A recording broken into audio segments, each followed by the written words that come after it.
दिन भर की ताज़ा तरीन खबरों के साथ बस्तर की बात में आपका स्वागत है। मैं हूं शैलेंद्र पांडे। आइए एक नजर डालते हैं आज के मुख्य समाचारों पर। वन विभाग द्वारा वृहद वृक्षारोपण का कार्य शुरू। नदी तट पर रोपे गए हजारों पौधे। सब्जी विक्रेता सब्जियों की बिक्री नहीं होने से परेशान। सब्जियों की आवक ज्यादा होने से गिर गए हैं भाव। हिंसक झड़प में शहीद हुए जवानों को मुख्य मार्ग व्यापारी कल्याण संघ द्वारा दी गई श्रद्धांजलि। उपस्थित लोगों ने चीनी सामान का बहिष्कार करने का लिया निर्णय। और यातायात व्यवस्था सुधारने पुलिस ने बढ़ाई सक्रियता। राष्ट्रीय राजमार्ग पर की गई कार्रवाई। अब खबरें विस्तार से। बस्तर जिले के जगदलपुर वन वृत्त द्वारा जगदलपुर संरक्षित क्षेत्र के 10 एकड़ में 11,000 पौधों का रोपण किया गया। ये पौधे नदी तट के किनारे रोपे गए वृक्षारोपण का अभियान यहीं से प्रारंभ किया गया। ये अभियान इंद्रावती नदी के दोनों तट पर लगभग 240 किलोमीटर में पौधरोपण 1 माह में किया जाएगा। कोरोना संक्रमण से बचाव के लिए Bastar chamber of commerce and industries के साथ मुख्य मार्ग व्यापारी कल्याण संघ के द्वारा अपनी अपनी दुकानों को 7 बजे ही बंद कर रहे हैं। इसके साथ ही मुख्य मार्ग व्यापारी कल्याण संघ के द्वारा बुधवार की शाम अपनी अपनी दुकानों को बंद करने के पूर्व दुकान के सामने मोमबत्ती जलाकर कोरोना संक्रमित व्यक्तियों के शीघ्र स्वास्थ्य लाभ लेने की कामना की। इस अभियान में मुख्य मार्ग व्यापारी गणों ने पूरा सहयोग दिया। अखिल भारतीय कांग्रेस कमेटी के पूर्व राष्ट्रीय अध्यक्ष राहुल गांधी के जन्मदिवस पर शुक्रवार को नगर सीमा से लगे ग्राम तितेर गांव में विधायक रेखचंद जैन के नेतृत्व में किया गया। इस दौरान महापौर सफीरत साहू, जिला अध्यक्ष राजू शर्मा की उपस्थिति थी। इस कार्यक्रम में काफी संख्या में कांग्रेस के पदाधिकारी भी मौजूद थे। शहर के शहीद स्मारक के सामने गुरुवार की शाम को व्यापारी कल्याण संघ के द्वारा शहीदों को श्रद्धांजलि दी। इस मौके पर 20 भारतीय सैनिकों के भारत चीन सीमा पर हिंसक झड़प में शहीद होने के विरोध में अपना आक्रोश व्यक्त किया। यहां चीन के विरोध में प्रदर्शन करते हुए जमकर नारेबाजी की गई और चीनी सामानों को आग के हवाले कर स्वदेशी सामान का व्यवसाय करने का संकल्प लिया गया। इस दौरान काफी संख्या में मुख्य मार्ग व्यापारी कल्याण संघ के पदाधिकारी और सदस्यगण भी उपस्थित थे। भारत और चीन के सैनिकों के बीच हुई हिंसक झड़प में भारतीय सेना के 20 जवानों के शहीद होने के बाद देश के साथ ही जगदलपुर शहर में भी लोगों में आक्रोश बढ़ रहा है। लोग शहीदों को श्रद्धांजलि दिए जाने के साथ ही चीनी सामानों का बहिष्कार करने का संकल्प ले रहे हैं। इसी क्रम में मुख्य मार्ग व्यापारी संघ के द्वारा गुरुवार की शाम शहीद स्मारक के सामने चीन के विरोध में जमकर प्रदर्शन किया गया। चीन सरकार के विरोध में जमकर नारेबाजी की गई और चीनी सामानों को आग के हवाले किया गया। इस दौरान मुख्य मार्ग व्यापारी कल्याण संघ के अध्यक्ष दिनेश सराफ और देवीचंद संचेती ने कहा कि सभी व्यापारियों को कम से कम चीनी सामानों को बेचने और अधिक से अधिक स्वदेशी सामानों का व्यवसाय करने का निर्णय लेना चाहिए ताकि चीन की आर्थिक स्थिति कमजोर हो सके। प्रदर्शन के दौरान व्यवसायी अनिल लुक्कड़ ने चीनी सामानों के बहिष्कार का संकल्प लिया और लोगों से भी अपील की कि सभी अधिक से अधिक स्वदेशी सामानों का उपयोग करें। मेन रोड व्यापारी कल्याण संघ के सदस्य ने हमें बताया। देश के वीर जवानों को सादर नमन। चाइना ने जिस तरह हमारे देश की सीमा पर रक्षा कर रहे हमारे जवानों को कायरतापूर्ण निर्मम हत्या करी है, हम उसकी घोर निंदा करते हैं। जगदलपुर मुख्य मार्ग व्यापार कल्याण समिति आज चाइना को इस चीज़ का मुंहतोड़ जवाब देने के लिए हमारे संगठन के सभी सदस्य, दुकानदार, व्यापारी भविष्य में चाइनीज सामानों का बाजार से कम विक्रय करेंगे। और साथ में हमारा 2021 तक का ये लक्ष्य है संगठन का, हमारे राष्ट्रीय स्तर के सभी संगठनों का, कि 1 लाख करोड़ रुपए का व्यापार का लक्ष्य हम कम करके चाइना से हम उनको मुंहतोड़ जवाब देंगे। आज हमारे जवान जो सीमा पर लड़ रहे हैं, हम अपनी दुकानों में रह करके भी हम उनको मजबूती दे सकते हैं, श्रद्धांजलि दे सकते हैं। हम अपने व्यापार के माध्यम से देश की अर्थव्यवस्था को मजबूत करेंगे और चाइना को हम बताएंगे कि हमारे देश के व्यापारी वर्ग आज जिस तरह से एकजुट होकर के आपकी इस कायरतापूर्ण हत्या की और हरकत की निंदा कर रहा है, तो उनको एक जवाब होगा। और हमारा पूरा प्रयास होगा कि हम चाइनीज सामानों का कम से कम विक्रय करें। भविष्य में हमारे ग्राहकों को भी हम उनका ऑर्डर कम लें और देश में स्वदेशी वस्तुएं, भारत में निर्मित वस्तुओं का विक्रय करेंगे, जिससे देश की अर्थव्यवस्था मजबूत होगी। और जो भारत की ताकतें विरोध में रहती है, हमारे देश के ग्राहकों से, हमारे व्यापारियों से फायदा लेने के बाद भी हमें हमारे देश के जवानों को नुकसान पहुंचाती है, उनके लिए एक सबक होगा उन सभी ताकतों के। जय हिंद, जय भारत। चीन के खिलाफ देश के सभी नागरिकों में आक्रोश बढ़ रहा है। सभी चीनी सामानों का बहिष्कार करने का निर्णय ले रहे हैं। अब देखना है कि भारत के इस रवैये से चीन पर क्या प्रभाव पड़ता है। बस्तर की बात, जगदलपुर। अब वक्त हो चला है एक छोटे से ब्रेक का। ब्रेक के बाद फिर हम ताज़ा तरीन खबरों के साथ आपके साथ होंगे।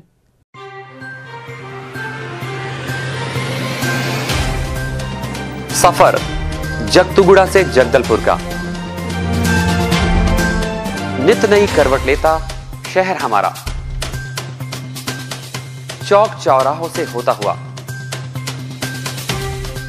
विकास की गाथाएं गढ़ता बस्तर हमारा। कई रंगों से सराबोर कितनी ही कहानियों को समेटे, कहीं विकास के सोपान तो कहीं सरकारी दावे और उनका सच।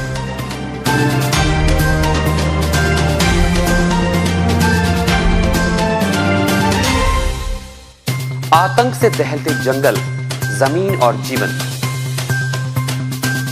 साहस और धैर्य से करवट लेती जिंदगी, राजनीति की चौसर के जाने अनजाने दांव, व्यवस्था की खूबी, कमी और खामी, खूबसूरत नजारे। अब होगी हर बात हमारे साथ। बस्तर की बात। प्रतिवर्ष के अनुरूप 21 जून रविवार को अंतर्राष्ट्रीय योग दिवस मनाया जा रहा है। इस दौरान आप सब लोग अपना परिजन के साथ अपना अपना घर में सुबह 7 से 8 बजे तक योग का अभ्यास करें। इससे आप खुद भी स्वस्थ रहे, आपके परिजन को भी स्वस्थ रहने के लिए प्रेरित कर सकता है। योग उस दिवस के अलावा बाकी अन्य डेली भी आप लोग योग का अभ्यास करें ताकि अपना जीवन में एक आदत बन जाए और इसी कारण से आप मानसिक रूप से और शारीरिक रूप से तंदुरुस्त रह सकता है। पुनः मैं आप सब लोग से निवेदन करना चाहूँगा, 21 जून रविवार को 7 बजे से लेकर 8 बजे तक अपना अपना घर में परिजन के साथ आप योग का अभ्यास करें और आप स्वस्थ रहने के लिए सबको प्रेरित करें। धन्यवाद। ब्रेक के बाद आपका स्वागत है। कोविड-19 महामारी के कारण इस वर्ष 21 जून को 6वें अंतर्राष्ट्रीय योग दिवस के अवसर पर सामूहिक योग कार्यक्रम का आयोजन नहीं होगा। इसे डिजिटल मीडिया प्लेटफॉर्म पर मनाया जाएगा। समाज कल्याण विभाग छत्तीसगढ़ शासन द्वारा इस संबंध में आवश्यक दिशा निर्देश जारी किया गया है। इसके अंतर्गत आम नागरिक 21 जून को सुबह 7 बजे अपने घरों से योग एट होम एंड योग विद फैमिली थीम के तहत डिजिटल मीडिया प्लेटफॉर्म पर समारोह में शामिल हो सकेंगे। कार्यक्रम संबंधी सामान्य प्रोटोकॉल के लिए आयुष मंत्रालय द्वारा जारी विवरण मीडिया प्लेटफॉर्म में दे सकते हैं। कार्यक्रम के अंतर्गत आयुष मंत्रालय भारत सरकार द्वारा माई लाइफ माई योग प्रतियोगिता का आयोजन 2 चरणों में किया जा रहा है। प्रतियोगिता में 3 यौगिक अभ्यास क्रिया, आसन, प्राणायाम, बंद या मुद्रा का 3 मिनट का वीडियो फेसबुक, ट्विटर या इंस्टाग्राम में अपलोड करना होगा। यातायात व्यवस्था को सुचारू रूप से चलाने के लिए बस्तर पुलिस की सक्रियता बढ़ गई है। विगत 2 दिनों से यातायात विभाग के जवान सड़कों पर लोगों को समझाइश देते नजर आ रहे हैं। बीते कल शहर में यातायात व्यवस्था सुधारने के प्रयास किए गए। वहीं आज शुक्रवार को राष्ट्रीय राजमार्ग पर खड़े रहने वाले अव्यवस्थित तरीके से खड़े रहने वाले ट्रकों को व्यवस्थित खड़े करने के निर्देश दिए गए। न केवल शहर बल्कि हाईवे मार्ग पर भी यातायात व्यवस्था को सुव्यवस्थित करने बस्तर पुलिस ने अपनी सक्रियता बढ़ा दी है। बीते कल गुरुवार को जहां पुलिस ने शहर के अनेक वार्डों में यातायात सुधारने की पहल की, वहीं शुक्रवार को भी इसे जारी रखते हुए राष्ट्रीय राजमार्ग पर अस्त व्यस्त खड़े रहने वाले ट्रकों को भी व्यवस्थित खड़े करने के निर्देश दिए। साथ ही नियम का पालन तोड़ने वालों पर कड़ी कार्रवाई करने की बात कही। इस संबंध में जानकारी देते डीएसपी पंकज ठाकुर। यातायात के माध्यम से अभी जो ट्रक वाले हैं, यहाँ पे जो गाड़ियाँ हैं, उनको सुधारात्मक दृष्टि से समझाइश दी जा रही है और जो गाड़ियों में जो कमी बेशी है उनको समझाया जा रहा है कि आप इसको पूर्ण कर लें। हमारे ओर से रिफ्लेक्टर लगाया जा रहा है, ओवर स्पीड कभी यहाँ पे कार्रवाई किया जा रहा है और जो ड्राइवर व्यवस्थित रूप से यातायात माध्यमों का प्रयोग नहीं कर रहा है उसको भी चालानी कार्रवाई किया जा रहा है। गौरतलब है कि लॉकडाउन खत्म होने के बाद से शहर की सड़कों पर लोगों का हुजूम बढ़ गया है। काफी दिनों तक वीरान रही सड़कों में लोगों की भीड़ बढ़ने से यातायात व्यवस्था डगमगा गई थी। अब इसे पटरी पर लाने की कोशिश पुलिस प्रशासन द्वारा की जा रही है। वहीं मास्क नहीं लगाने वालों पर भी पुलिस द्वारा कार्रवाई की जा रही है। बस्तर की बात, जगदलपुर। जिला प्रशासन और नगर निगम द्वारा शीघ्र ही जगदलपुर शहर के ऐतिहासिक और प्राचीन दलपत सागर की समुचित देखभाल और संरक्षण की व्यवस्था भी की जाएगी। महापौर श्रीमती सफीरा साहू और कलेक्टर रजत बंसल ने आज 19 जून को सुबह जनप्रतिनिधियों और पदाधिकारियों के साथ पूरे दलपत सागर तालाब का भ्रमण कर जायजा लिया। कलेक्टर बंसल ने कहा कि जिला प्रशासन द्वारा इस संबंध में शीघ्र ही जनप्रतिनिधियों के साथ बैठक आयोजित कर योजना बनाया जाएगा। दलपत सागर के आसपास भी क्षेत्रों में बारिश के दौरान जल भराव को रोकने और तालाब में आने वाले गंदे पानी की रोकथाम हेतु तत्काल कदम उठाए जाने की बात कही। एक और मौसम की मार तो दूसरी ओर कोरोना संक्रमण के कारण किसान, सब्जी विक्रेता से लेकर हर छोटे बड़े व्यापारी परेशान हैं। शहर के सब्जी बाजारों में सब्जी की भरपूर आवक है, परंतु कम खपत ने इसके भाव घटा दिए हैं, जिसके चलते हर दिन सब्जी बेचकर गुजारा करने वाले सब्जी विक्रेता काफ़ी परेशान हैं। नागरिकों को सस्ते दामों पर आजकल भरपूर सब्जियां तो मिल रही है, परंतु सब्जी विक्रेता सब्जी बिक्री न होने की शिकायत कर रहे हैं। सामान्य दिनों में तिगुने और चौगुने दाम पर बिकने वाली सब्जियां वर्तमान में दोगुने से भी कम दाम में बिक रही हैं। मंडी में स्थानीय सब्जियों की भरपूर आवक से लोगों को सस्ते दाम पर मिल जा रही हैं। शहर में लॉकडाउन के बाद से न केवल संजय बाजार, गोल बाजार, बल्कि हर गली मोहल्ले ही नहीं बल्कि सड़क किनारे भी सब्जियां बिक रही हैं। शहर के लालबाग को भी सब्जी बाजार के रूप में तब्दील कर दिया गया है, परंतु विडंबना ये है कि सब्जियों के लिए खरीदार नहीं मिल रहे हैं। सब्जी विक्रेता सब्जियों की बिक्री नहीं होने से काफी परेशान हैं। कोरोना संक्रमण की दस्तक से पहले महंगे दाम पर बिक रही सब्जियां लॉकडाउन के 2 सप्ताह बाद सस्ती हो गईं। तब से लेकर अब तक सब्जियों की बिक्री पहले की तरह नहीं होने के कारण सब्जी विक्रेता सब्जियों के सड़ गल जाने से काफी परेशान हैं। हालांकि कुछ सब्जियों की कम आवक की भी बात कही गई है। सब्जी तो सस्ता मिल रहा है मंडी से, लेकिन बिक्री नहीं हो रहा है। यहाँ बरसात के लिए सड़ जा रहा है सब्जी, तो उसी लिए थोड़ा घाटा हो रहा है। बिक्रा होने से कमाते हैं, 200-250 का होता है सब्जी भाजी खा के।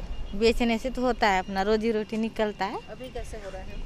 अभी थोड़ा ठंडा है, टमाटर थोड़ा महंगा है हो गया है, और करेला और परवल, और बाकी तो सस्ता मिलता है सब्जी। मंडी में भी सस्ता ही मिलता है। होने के बाद भी नहीं बिक्री हो रहा है। आजकल थोड़ा कम है, बरसात हो रहा है ना, उस दिन से कम हो रहा है बिक्री होता है। लॉकडाउन के बाद अनलॉक होने पर सब्जियों की बिक्री से सब्जी विक्रेता संतुष्ट नहीं हैं। कोरोना ने बस्तर के सब्जी उत्पादकों की कमर तोड़ दी है। सब्जियों तो बर्बाद हो ही रही हैं, वहीं इनकी आजीविका चलने में भी काफी मुश्किलें आ रही हैं। बस्तर की बात, जगदलपुर। आइए चलते चलते एक नजर आज के मुख्य समाचारों पर डालते हैं। वन विभाग द्वारा वृहद वृक्षारोपण का कार्य शुरू, नदी तट पर रोपे गए हजारों पौधे। सब्जी विक्रेता सब्जियों की बिक्री नहीं होने से परेशान, सब्जियों की आवक ज्यादा होने से गिर गए हैं भाव। हिंसक झड़प में शहीद हुए जवानों को मुख्य मार्ग व्यापारी कल्याण संघ द्वारा दी गई श्रद्धांजलि। उपस्थित लोगों ने चीनी सामान का बहिष्कार करने का लिया निर्णय और यातायात व्यवस्था सुधारने पुलिस ने बढ़ाई सक्रियता, राष्ट्रीय राजमार्ग पर की गई कार्रवाई। बस्तर की बात में आज इतना ही। कल फिर ताजा तरीन खबरों के साथ आपसे फिर मुलाकात होगी। तब तक के लिए नमस्कार।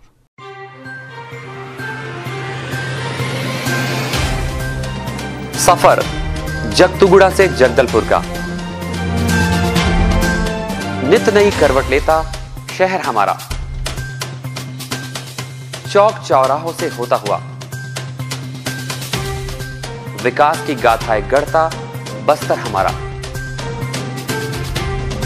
कई रंगों से सराबोर कितनी ही कहानियों को समेटे, कहीं विकास के सोपान तो कहीं सरकारी दावे और उनका सच।